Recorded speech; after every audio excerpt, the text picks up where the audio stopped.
Now and then we take you to places you've never been before. Exotic places, the stuff of dreams. We're going to do that again tonight. But the shipbreaking beaches of Bangladesh belong more in a nightmare. We all know how ships are born, how majestic vessels are nudged into the ocean with a bottle of champagne. But few of us know how they die, and hundreds of ships meet their death every year, from five-star ocean liners to grubby freighters, literally dumped with all their steel, their asbestos, their toxins, on the beaches of some of the poorest countries in the world, countries like Bangladesh.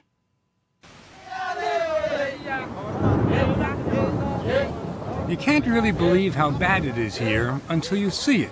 It could be as close as you'll get to hell on earth with the smoke, the fumes, the heat.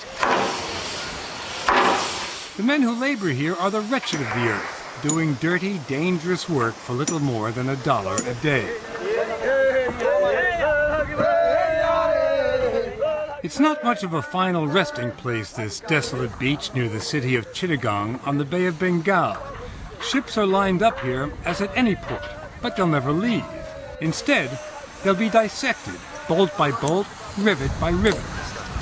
Every piece of metal destined for the furnaces to be melted down and fashioned into steel rods. They don't die easily, these iron ladies of the sea. Ships are built to float, not to be ripped apart.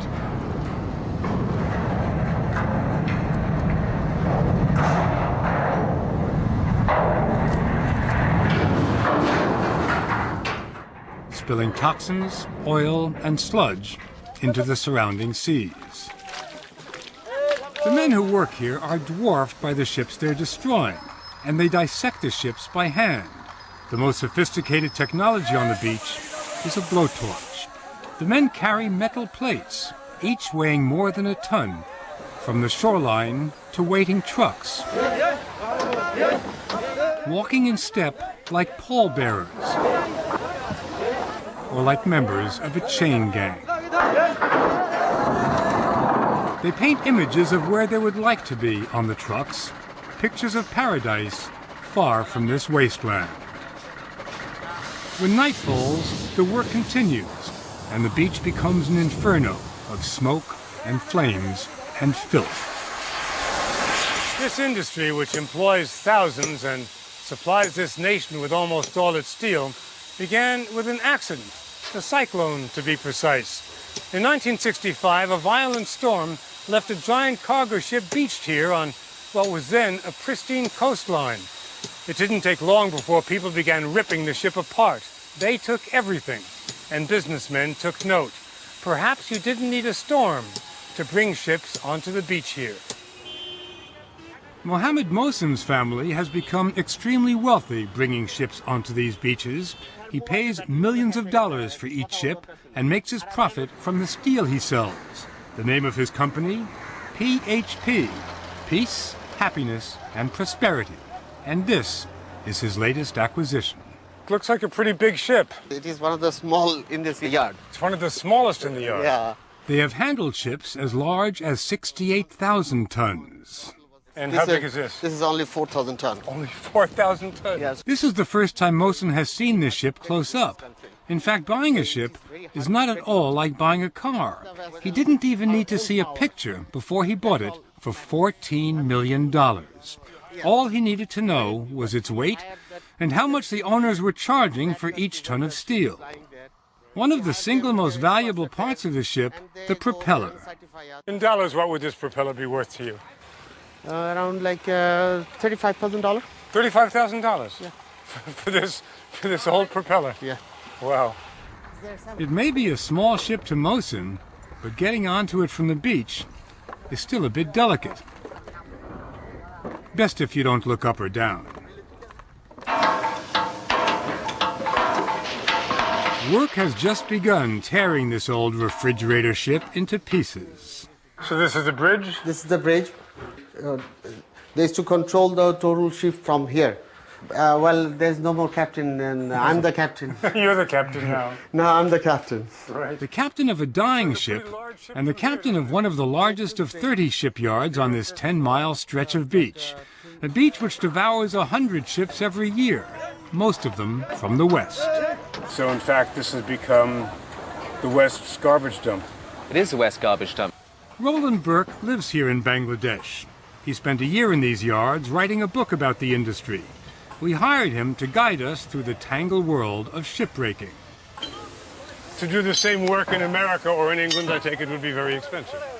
It would be, because in Europe and America, when they do this, they do it in dry dock. So in actual fact, the owners of these ships are selling them to the yard owners here to break up. If they had to do it in America, they'd have to pay for that process to be carried out. So you can see it makes real economic sense to do it here. So old, outdated ships that were previously a liability are now an asset. Exactly, and that's why they end up on these shores. The shores of the most densely populated nation and one of the poorest nations in the world. It desperately needs steel for construction, but has no iron ore mines. The shipbreaking yards are its mines, providing 80% of the nation's steel. But steel is only part of the deal. There are so many things on a ship which are sold off. It is in fact a gigantic recycling operation. You can find everything, including the kitchen sink, at a sprawling roadside market. It goes on for miles. When you're driving down this road, it's not a problem if you need a toilet, or a lifeboat, or a light bulb. It's estimated that 97% of the ship's contents are recycled. The other 3%, the stuff nobody would buy, the hazardous waste, asbestos, arsenic, and mercury, are left behind to foul the beaches.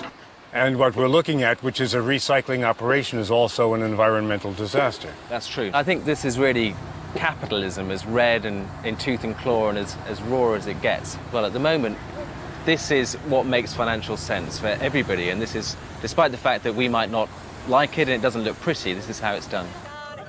And this is what's done to the workers. They have no unions, no safety equipment, no training.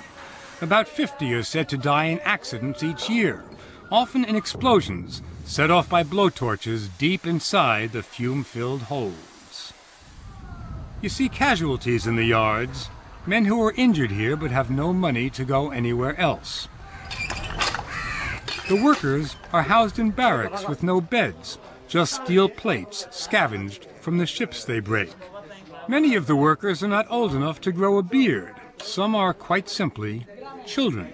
We spoke to several who said they were 14 and had been working here for 2 years. So you started working here when you were 12? So what does the man from peace, happiness, and prosperity say about that? Are there any children working in your yard? Not my yard.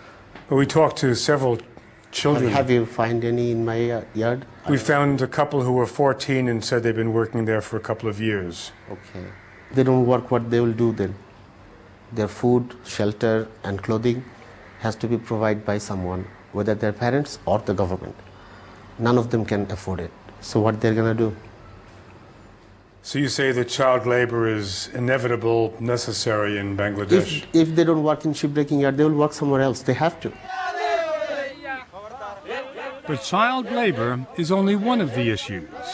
Environmentalists have been doing battle with the industry for years. They say the West has no business dumping its toxic wastes on impoverished lands in the East. They condemn the appalling work conditions here, the low pay, the lack of accountability for workers who get killed or injured.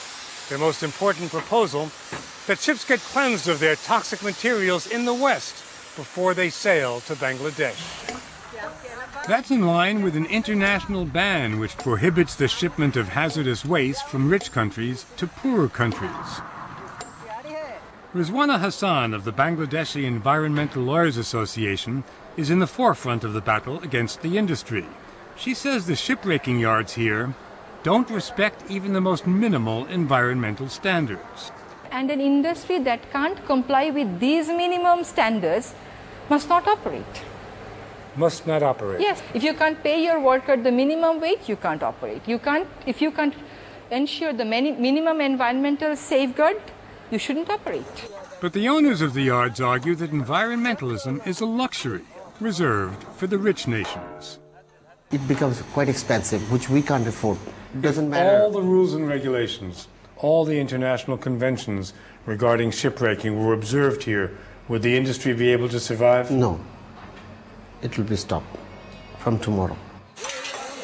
And that, he says, would put 30,000 men out of work and deprive Bangladesh of its source of steel.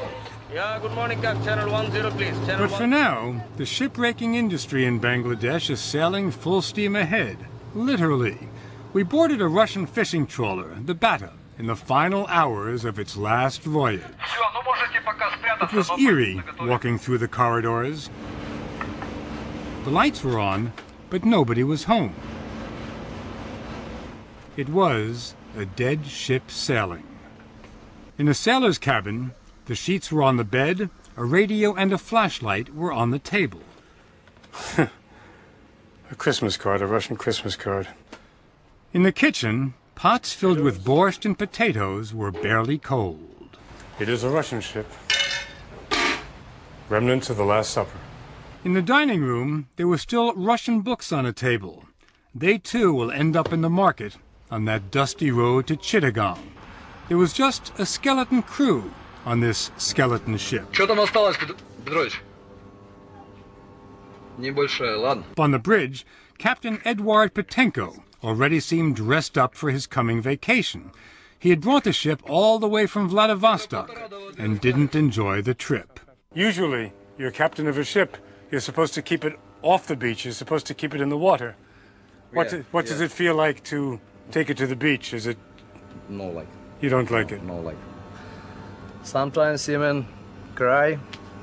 Sometimes you cry. Yeah.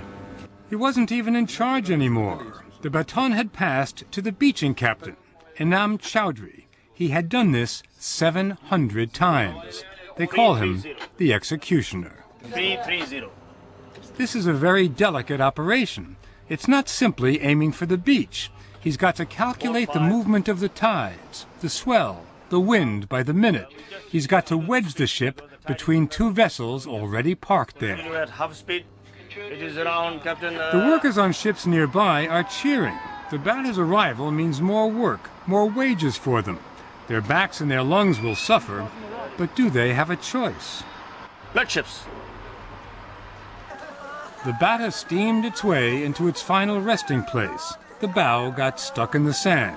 A perfect end to the last voyage. Thank you very much.